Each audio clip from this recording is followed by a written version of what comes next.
Hey guys, Ed here, and in this quick video I'd like to show you how to check your fluids in Chevy Malibu if you have from 2008 up to 2012. So let's start. This car is a 2.4, but I believe it should be the same procedure for V6 engines. So pop the hood, find the latch, move it to the right, and the hood should stay up. So you just move the latch to the right. Now, let's start with the most important liquid in this car. It's the motor oil. This is where you add if you need to add more. Okay, this is the place. And this is how you check the fluid level and limit. So, first of all, when you check the car oil, usually the car has to be cold. Okay, so you do it first thing in the morning. Right now I was driving the car, so the reading might be inaccurate. So but this is the procedure how you do it. So you just take out the dipstick, take a rag, napkin or whatever to wipe it off. Wipe it off. Don't look at the reading now. And then just put it in and take it out. And then you should check marks. Okay, as you can see, there are marks. So this is max, this is min, so it should be somewhere in the middle. Okay, so if it's up to here, it's very good. Right now the engine is hot, the oil is all around the engine inside, that's why the reading is on the whole dipstick right now. That's fine, that's not a problem. The oil is clean, looks very good. So this is how you check it. Then put the dipstick back in and you're all set. Next step, this is our coolant reservoir.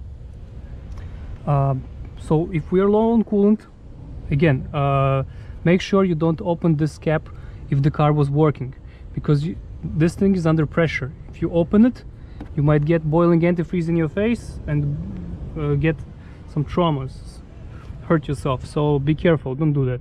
So, but if the car is cold, no problem, just open it and fill it up if you have to. This should be a limit.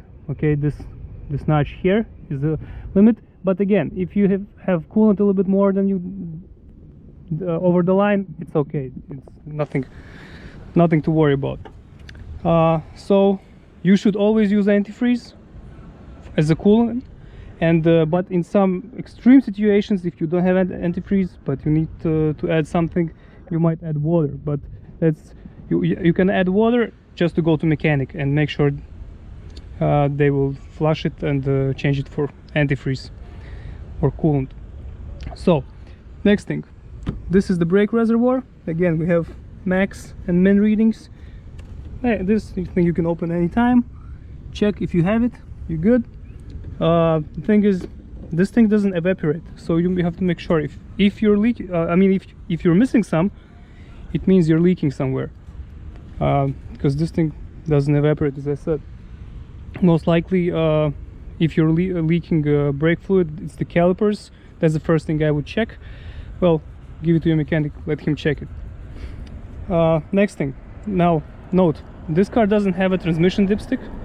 The transmission is sealed, and the only way to check it is through the mechanic, so it doesn't have a dipstick. Other thing is the power steering fluid.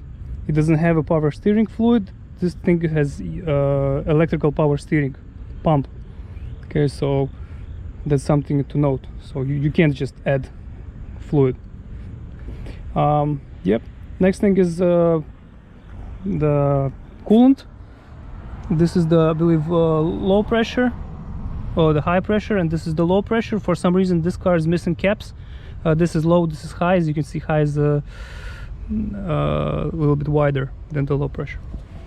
That's where you add the freon. But again, if you are not familiar with cars and you never did this before, you shouldn't actually do it, because the thing is under pressure and it can blow up. So that's something to keep to. You can just give it to your mechanic. Don't deal with that. Yep, so that's it. That's pretty much all fluids. The windshield washer fluid, again, this thing right here. If the weather is above freezing temperatures, you might use water. but it's better to use windshield washer fluid.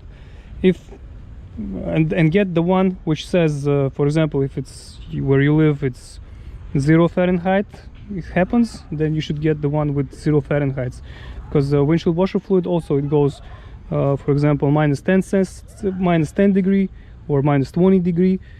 It depends on the weather, so check which weather you have and use accordingly. Yep, so guys, hope this helps.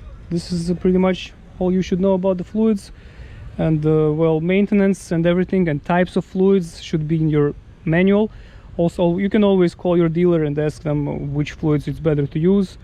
The cap here says oil for motor oil 530, but again, winter time a little bit thinner, summertime a little bit thicker. Okay guys, so hope this helps. If it does, please press like button and have a great day. Bye.